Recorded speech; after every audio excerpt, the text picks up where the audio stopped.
Okay, good evening. The Winthrop School Committee meeting will be held via a Zoom conference. Public comment may be submitted prior to the meeting and throughout the meeting to Lisa Howard's email address of lhoward@winthrop.k12.ma.us. Public comment received will be read at the meeting. Patty, can you please call the roll? Yes, Miss Barry, Here. Mr. Boncory, Here. Mr. Capabianco, Yeah. Mr. Matucci, Yep. Ms. Swope, Here. Ms. Powell, Present. Mr. Perrin. Present. Okay, the meeting will be recorded and may be televised live through WCAT. Mr. Capabianco, can you lead us, please, in the Pledge of Allegiance? Pledge allegiance to the flag I- of the United of the United States, States of America and to the republic for which it stands, stands one nation under God, indivisible, with liberty, justice for all. Thank you. Like that flag? Okay, the next item is executive session. The chair anticipates going into executive session to discuss strategy with respect to collective bargaining or litigation. If an open meeting may have a detrimental effect on the bargaining or litigating position of the public body, and the chair so declares. Can I get a motion to enter into executive session? So moved. Second. Okay, who made the motion? I did. Okay, Ms. Swope. Second by Mr. Boncory. Any discussion? None. Patty, can we get a roll call vote, please? Miss Barry, Yes. Mr. Boncory, Yes. Mr. Capabianco, Yes. Mr. Matucci, yes, Ms. Swope, Yes. Powell, Yes. Mr. Perrin. Yes. Okay, WCAT will be moving into executive session and coming out to our public meeting thereafter. Okay, we've just concluded our executive session. We're moving on now to our regular meeting to public comment.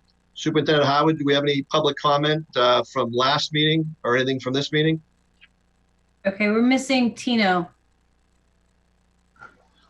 I show him as being his present. camera thing up, his, but Okay. So there is a birthday parade going by my office right now, so you may not be able to hear me. We have fire trucks and police cars leading a charge through the neighborhood. So hopefully, I think they're done going by. And I have no public comment from this evening at all.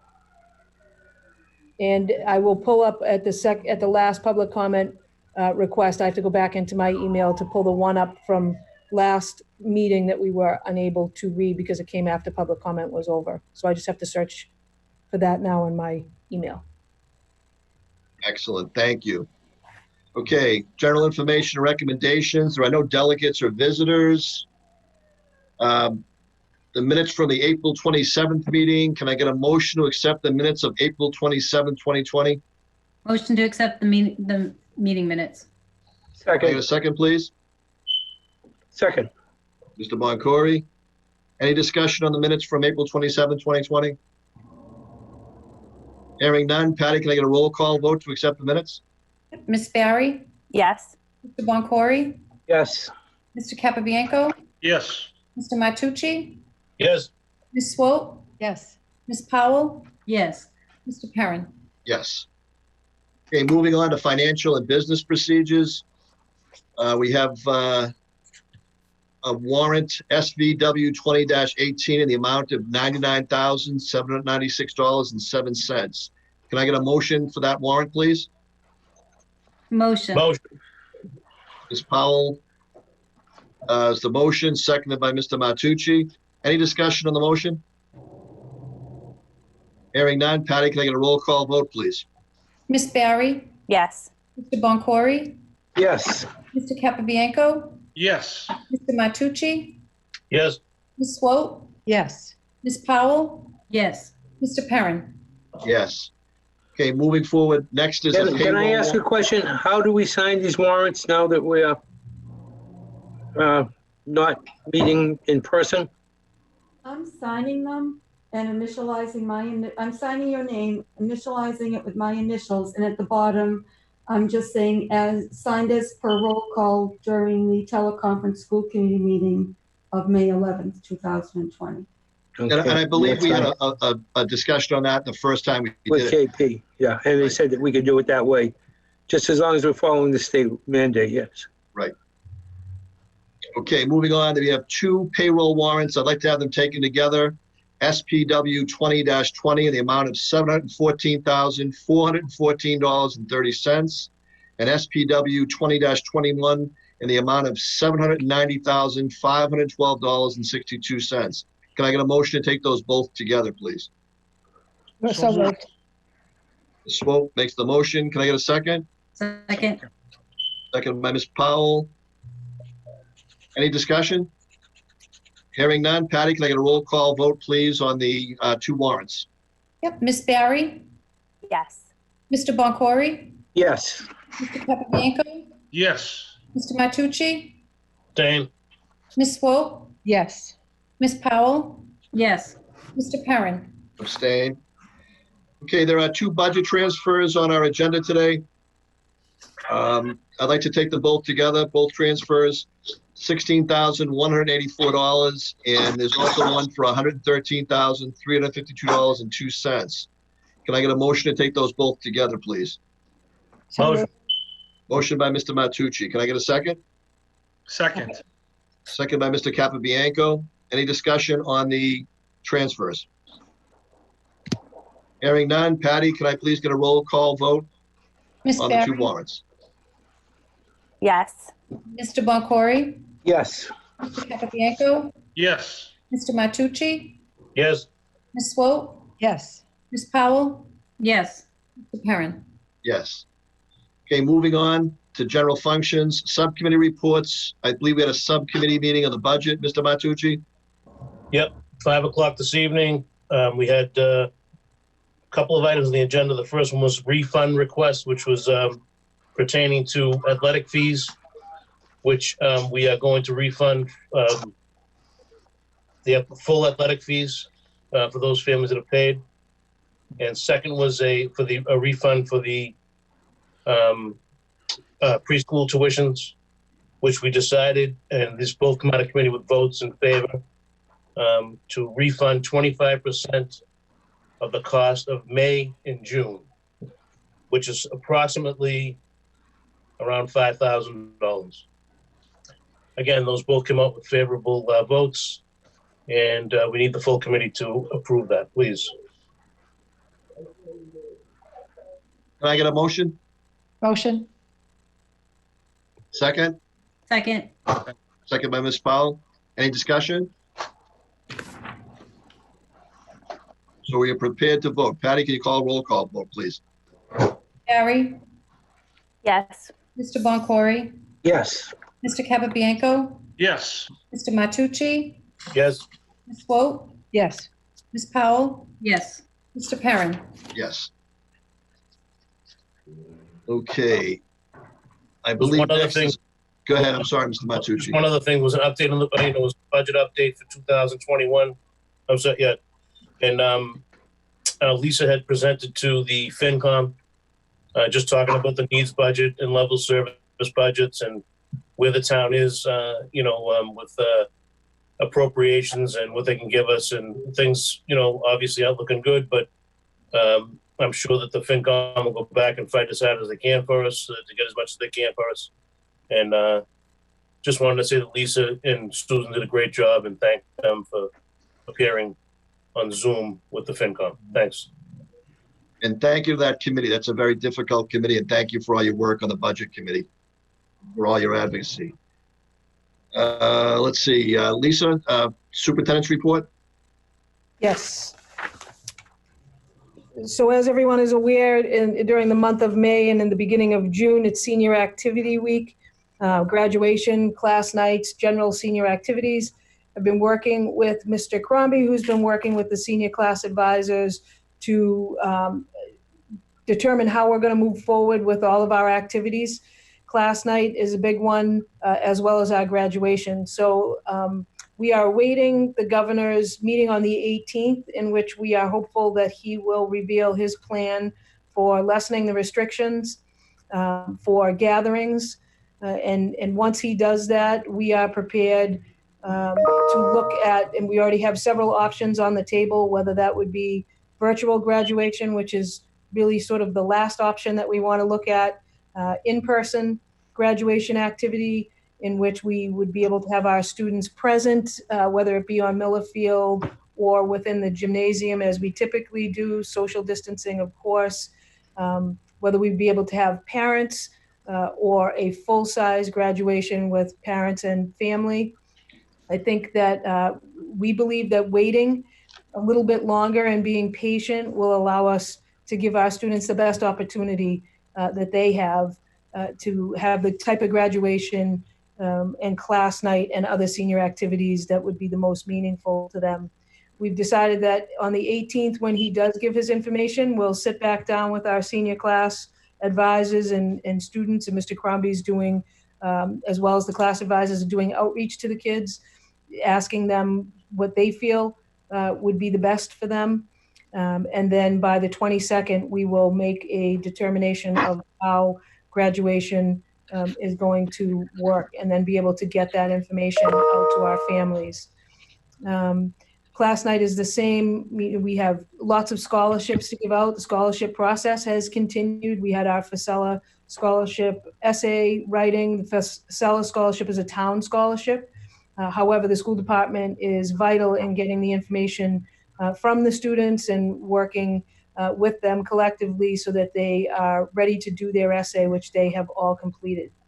We'll work with the committee to score those essays and then to be able to have the list of our students who will be receiving those scholarships as well. We break our scholarships up between class night and graduation, and we're working on what plan we have for that. And again, we have some virtual planning, we have in-person planning. I can't thank the town enough, fire and police. We are fortunate of a class of 128 students. We have the ability to do things a little bit differently than some of the school departments you're seeing on the news. Many school departments have already made a determination that it's going to be a virtual graduation or a drive up and receive your diploma and take a picture and then sort of move on. Mr. Crombie, as well as the senior class, felt like just being a little patient, waiting a little bit longer to determine what our best chance is. And we believe we'll have that information nailed down as of the 22nd and be able to communicate that to everybody. So the police and fire department are more than willing to help assist us with social distancing, with our families and our community to make sure that the students are able to be together on that day. So that is our hope. And hopefully definitely by the 22nd, we will be able to move forward. We don't think we're going to move graduation any further in June. Right now it's on June 5th. The students would like to keep it on that day and then be able to move forward. So more to come on that after the governor's announcement. We have revised our remote learning plan. The Commissioner of Education 2 Fridays ago at 8:30 p.m. put out the revised 72-page document of suggested and revisions and guidance for us to do that. Our staff has taken a look at all 72 pages, and as of this week, there have been some nice changes to our remote learning plan. This is a plan that has been built from scratch. We don't have a remote learning button in my office that I press that says we're going to go from traditional school and everything that we know to remote learning, which is different than virtual school. We have technology that we use. We also have no tech options for some of our students. In terms of their technology, we've been meeting the needs of all the families that have either reached out to us or that we have reached out to them. If our staff notices that students are not engaging, we have a process by which teachers reach out to the families by phone. If they're not engaging on the computer or any of our platforms, it's sort of pointless to send them emails, but we do that. And in a couple of cases where our students were not responding to emails or accessing learning opportunities, we've made phone calls and sent letters out. We've had a few cases where students needed additional devices, and to date, we've been able to provide those devices to those families. Engagement is excellent. Our teachers are finding that this week and last week, we were at a high point with engagement, but we are very mindful that not every student can engage at the same time every day. And so some of the new changes to the remote learning plan included teachers videotaping lessons and posting those videotaped lessons so that if mom and dad were working or on a Zoom call of their own at home, the student didn't necessarily have to do that lesson at that moment. They could then log in later and that lesson is there for them and videotaped for them to use when it's a convenient time, especially for those of our younger students who do need the parental support to engage in learning. The goal with much of the new learning plan was to teach new standards that the Department of Education had identified for us that would be necessary for our students when they return to school in September to be ready for September. All of our students, I'm pretty sure, will have some loss of learning. We anticipate that and expect that. They haven't been in front of us in their traditional learning mode.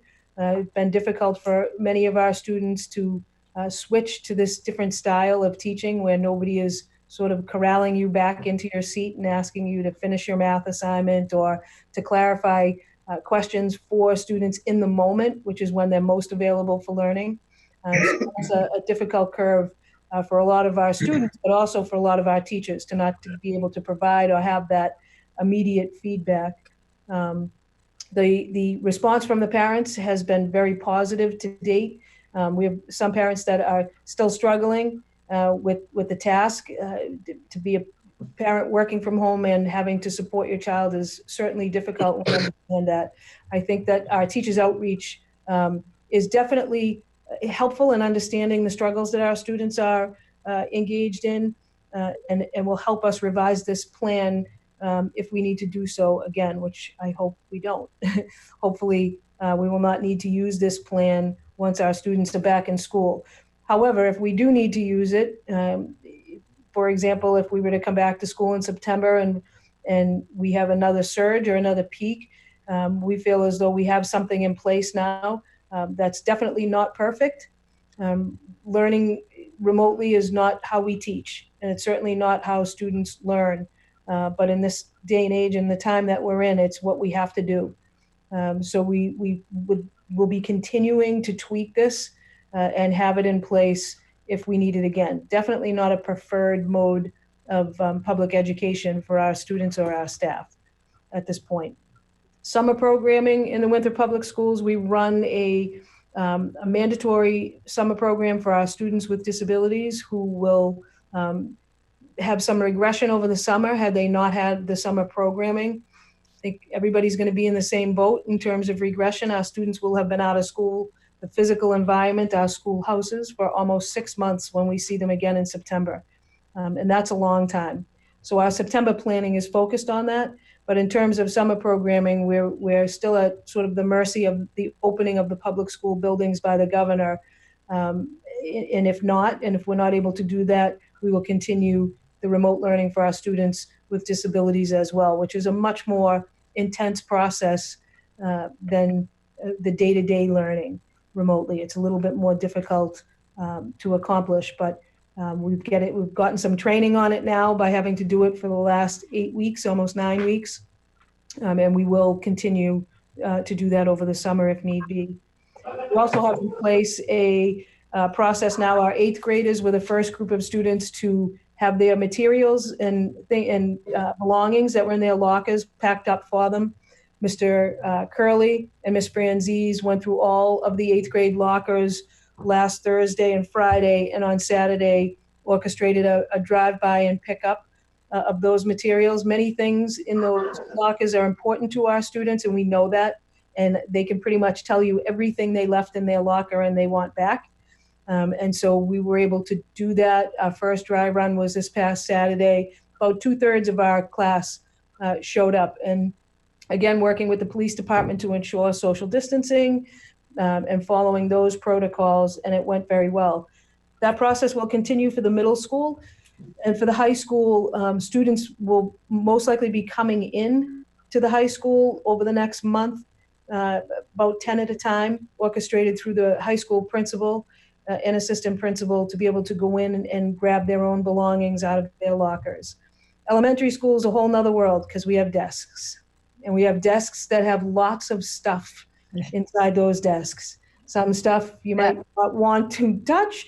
There's other stuff that you know that our littlest ones really want back. And the value of a pencil box to an 8-year-old or a 9-year-old is something that we will not overlook. There's some pretty special things in the desks that families have given them, special pens or items that grandparents and family members have given them.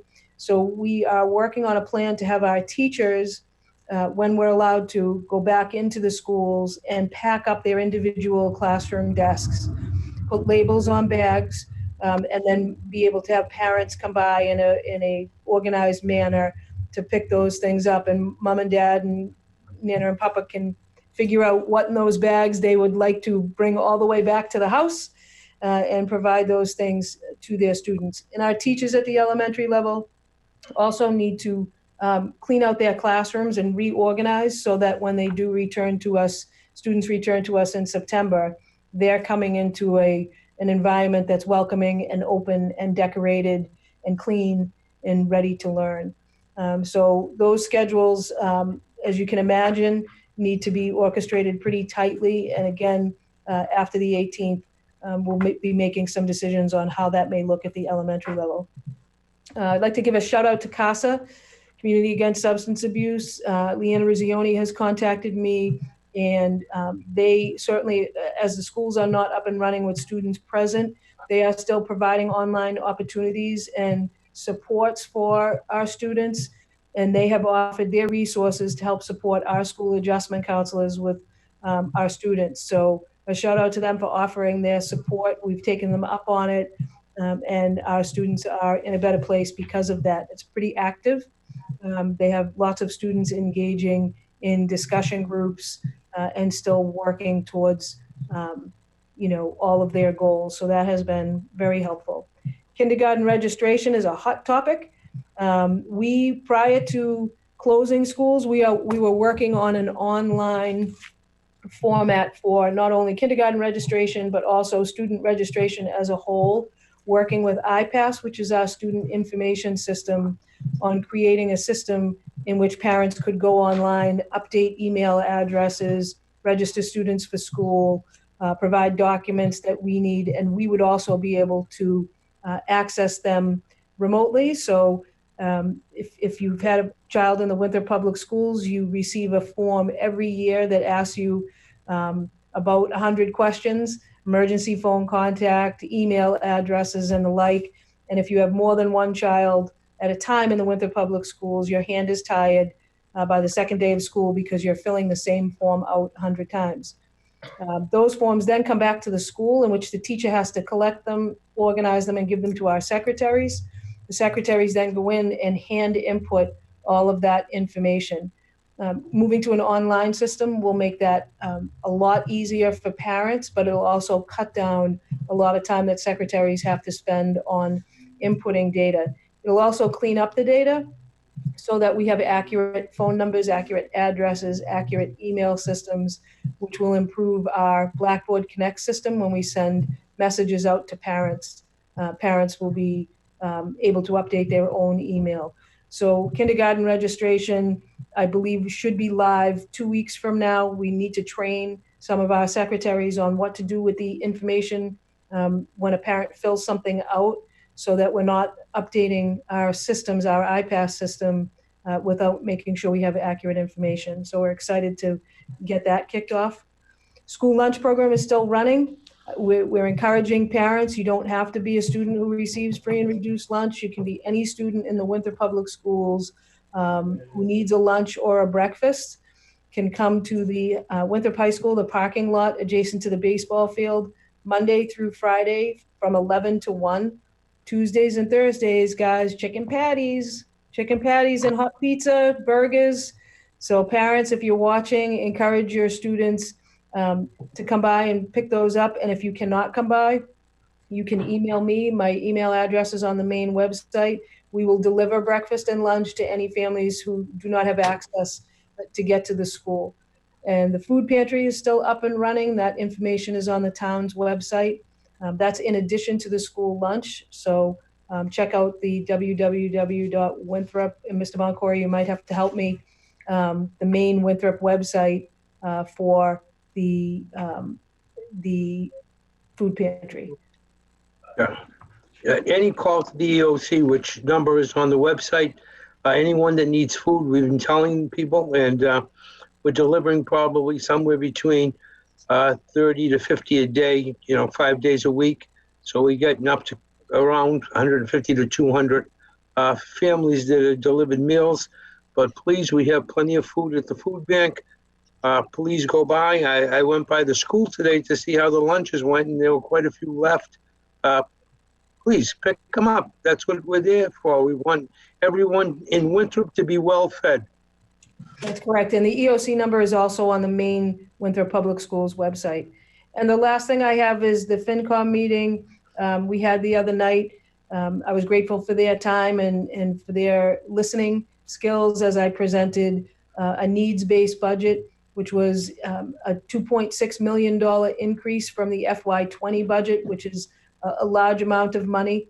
It was a familiar budget. It was very similar in terms of needs to the needs that we presented last year, but were unable to achieve based on the budget.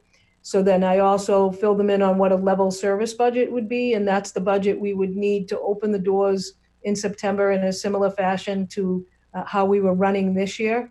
And the increase in that budget would be $1.5 million that the school district would need to run a level service, which is pretty much the same services that you are seeing this year.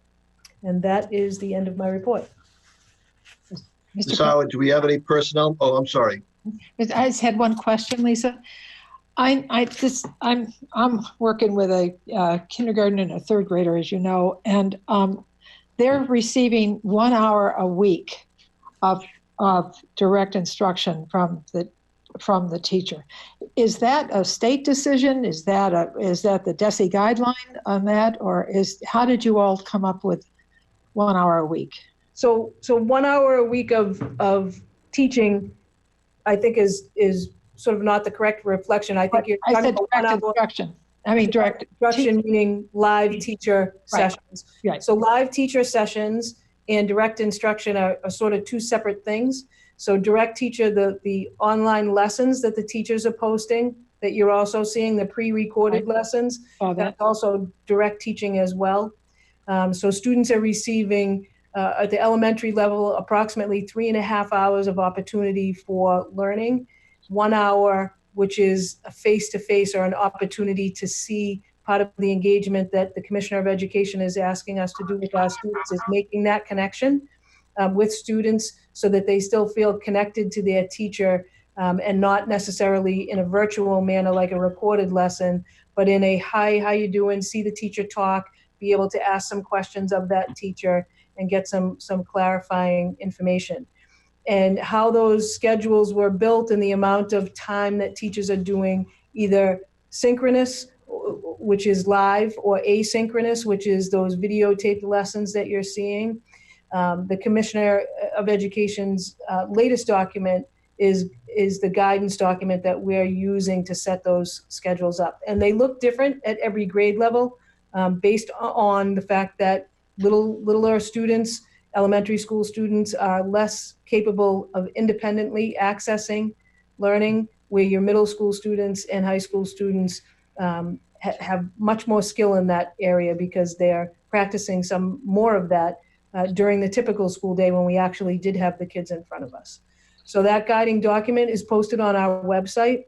The front page of the website, there is a link to the Commissioner's, I spoke about it earlier, 72-page document, but there's a little bit of a shorter version of that document up on the website for parents to take a peek at. Any personnel matters, appointments, resignations, retirements, postings, or leaves of absence? So this week, we do not have any of the above. Okay, moving on to new business, the international student tuition. Lisa, you're going to bring us the updated figures that you feel appropriate? Yes, I wanted to put it on your radar and just to let you know that the Educatius is the international student company that we use that facilitates students from other countries who want to come to Winthrop Public Schools for either a semester or a full school year. A full school year is, Susan will correct me if I'm wrong, $12,000 is the tuition that we receive from Educatius. Parents pay Educatius a fee, and then Educatius pays the school district. We semester is $6,000. So we reached out to Educatius to do some data collection from them to how much other schools are charging. And other schools, it ranges between 12 and 25,000.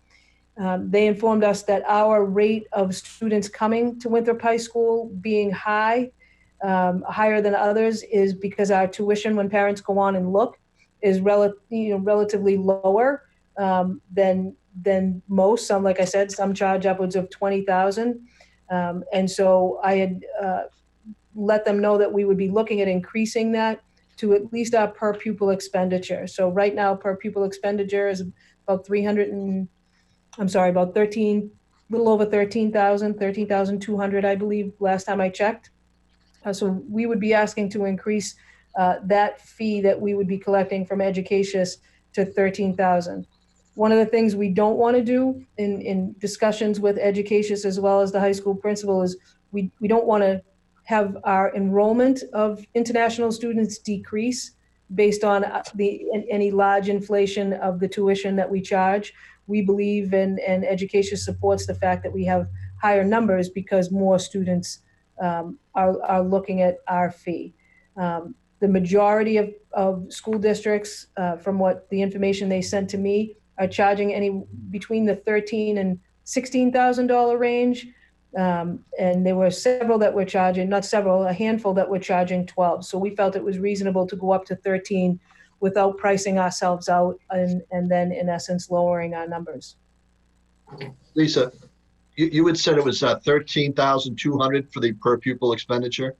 I believe that's it, Brian. I'd have to double check just to make sure. I'd have to go back and look at the state's page. It's close to that. It may be a tad bit lower. I'd like to see it just set at the rate of our per pupil expenditure, maybe, if anyone has any ideas on that. I think that would be fine. Can I get a motion on that? That we set the rate at the per pupil expenditure? So moved. Motion by Jen, your Jen, I'm mic's up. sorry. Motion by Jen, seconded by Mr. Matucci. Any discussion? Hearing none. Can I get a- Oh, I'm sorry. Mic's not on. Good, yeah, just discussion, if we're at 13.2, why are we only charged at 13? Why don't we charge the 13.2? That's what he wants to do. That's what the motion is. It's exactly what our per pupil expenditure is. Okay. So if it's 13.2 or 14, whatever it is, that's what we'll. Whatever, correct, it should be. Okay, no further discussion. Can I get a roll call vote, please, on setting it at the per pupil expenditure for the Winthrop school system? Yes. Ms. Barry? Yes. Mr. Boncory? Yes, Mr. Capabianco? Yes. Mr. Matucci? Yes, Ms. Swope? Yes. Ms. Powell? Mr. Perrin? Yes. Okay, moving on. I'm looking at the homeschool student participation in high school athletics. I'd like to refer that to the the policy subcommittee. So that will be referred to the policy subcommittee, and they'll report back to us on their findings. Okay, next item of business is vote on a memorandum of agreement between the clerks and nurses and the school committee. Ms. Swope, can you bring us through the MOA, please? Yes, sir, Mr. Perrin. In terms of the nurses, we agreed that we would increase their salary in the same way we increased the teacher salaries. That would be 1.25%, 2.25%, and 2.5% in the 3 subsequent years. We also agreed that any nurse who earns a master's degree in nursing or an educational related field would be placed in the master's column of the teacher's salary schedule. There are only 3 nurses. There's one nurse that will be receiving her master's degree in August, and so that was she's already on the teacher's salary schedule. But with a nurse, you couldn't move into a master's level in the way it's worded. Also, we agreed that at the superintendent's discretion, a newly hired nurse would be placed on the step of a salary schedule commensurate with their nursing experience. That's based upon, but the superintendent has the discretion about that. Also, we agreed that nurses would be provided nursing-related health professional development on early release days, as often that's true with teachers too, but I mean, nurses would be provided with the appropriate kind of professional development that they would need as nurses. Everything else remained the same as related to the 2018-2019 collective bargaining agreement. In terms Can of, I get a motion to accept the MOA as presented? So moved. Motion. Motion by Mr. Matucci, seconded by Mr. Boncory. Any further discussion? Hearing none. Patty, can I get a roll call vote, please? Ms. Barry, Yes. Mr. Boncory, Yes. Mr. Capabianco, Yes. Mr. Matucci, Yes. Ms. Swope, yes, Ms. Powell, Mr. Perrin. Yes. Okay, moving on. I'm looking at the Student Opportunity Act. Lisa, can you bring us through that before we Sure. make a motion for vote? So the Student Opportunity Act is a program that was developed by the Department of Education as they were correcting the Chapter 70 formula for schools, in which school districts were going to be given an additional amount of money towards Chapter 70 for students in specific categories. And what the department has asked of each school district is to outline for the department the plans on the use of those funds. So it's similar to a grant writing exercise, but it's not necessarily a grant.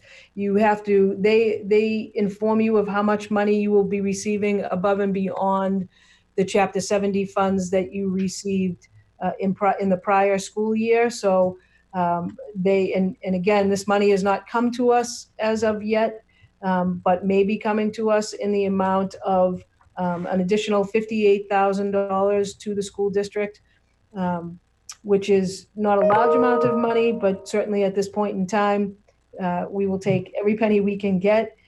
There are criteria that you have to follow and certain student populations that you have to focus on based on the data that the Department of Education currently has. And once they identify the total amount of money that your school district will be entitled to receive, if in fact there is no change given the current situation of the state, you have to outline for them exactly how you will use it, and then the Department of Education will approve that. So I provided you with what looks like a very ugly form. There's no way to print this out any other way because it's submitted online, and until we hit the submit button, it appears as it does. So they ask you to tell them what you are committing to spend the money on. And again, each school district is told based on their profile what they have to submit that $57,000 to. So we took a look at our gaps and some of our programs that we have and chose to focus on those gaps. I had sent that to you in your packet. So Yeah. Commitment 1 was focusing on student subgroups, high need subgroups, as well as our English language learners. And there was about $13,000 that we would be appropriating to closing some of the gaps that we have in that area. Focus area number 2 was evidence-based programs, and we chose to focus on our dropout prevention program using approximately $12,000 to focus in on reducing that number.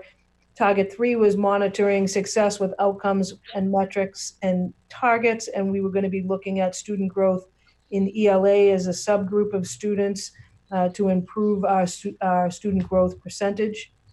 Commitment 4 was surrounding engagement of all of our families and making sure that we are widening our engagement.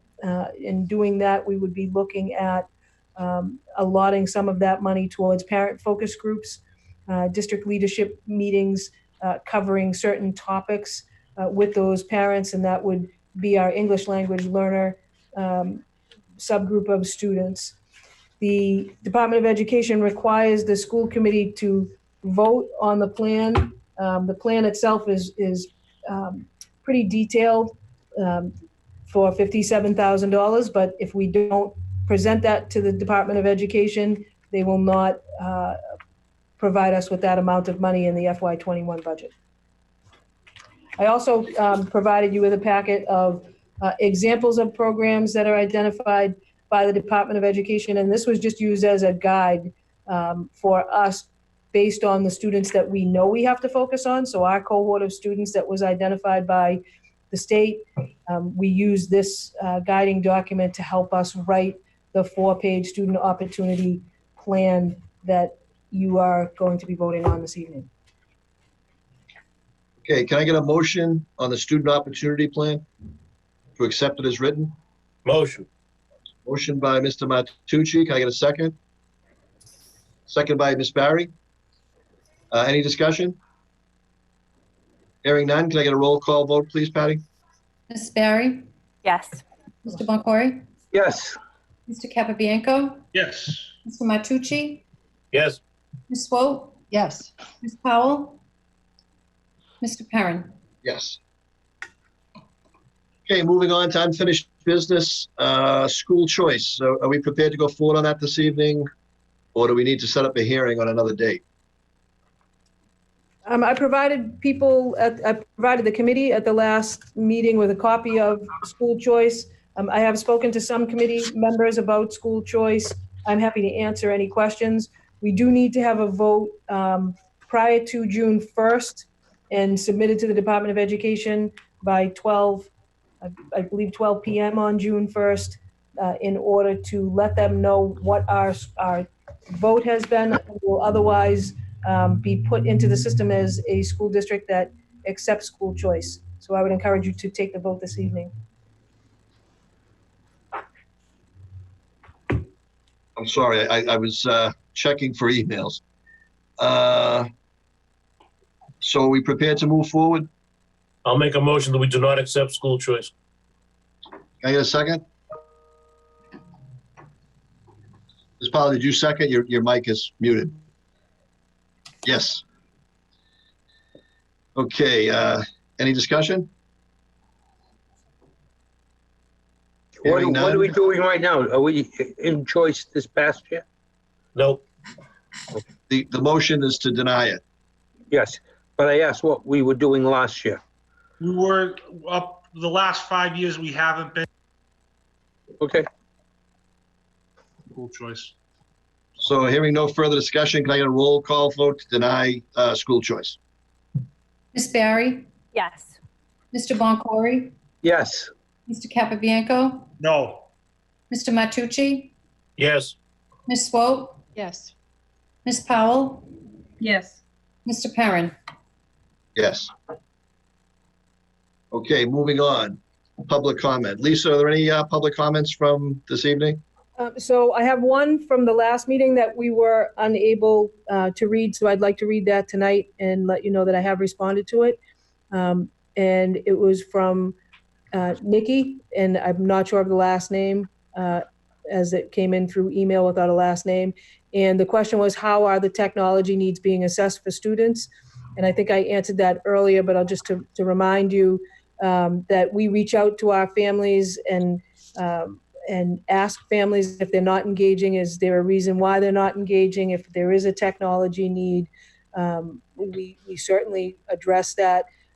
We have made it known through our weekly emails to parents from the principals that if there is an issue with technology, whether it's internet connection or access to a device, that please reach out to them individually. So for confidentiality purposes, so that our parents don't have their home concerns shared with anybody, they reach directly out to the principals. We have given out over 125 Chromebooks as of last week. I haven't checked on the numbers since probably last Wednesday, but Andrea O'Leary has been a key in providing those two parents and getting contracts signed and making sure those machines are either delivered to the parents or picked up by the parents after they have been fully Cloroxed, so that parents have a clean machine as they pick up for their child. And I'm checking my email right now, Mr. Perrin, and throughout this meeting, I checked it prior to the meeting and had no public comment, and I have received no public comment at all since we have started the meeting. Thank you, Lisa. And again, for the people at home, if you do have a comment you'd like to make, email it and it will be provided in the next meeting going forward. Public relations. Ms. Swope, do you have anything for public relations? No. Thank you. Mr. Matucci? I'm good. Mr. Boncory?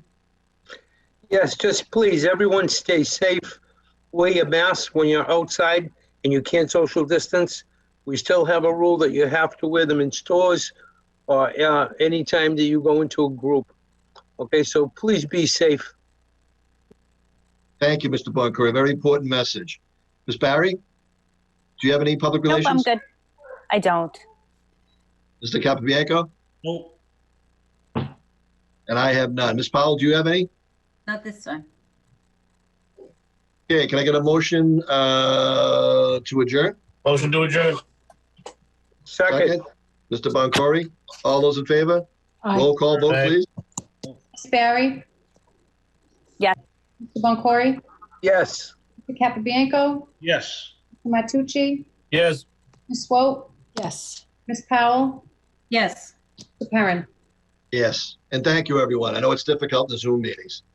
Night all. Okay. At all. Good night, all. Now. Good night. Good night. Night.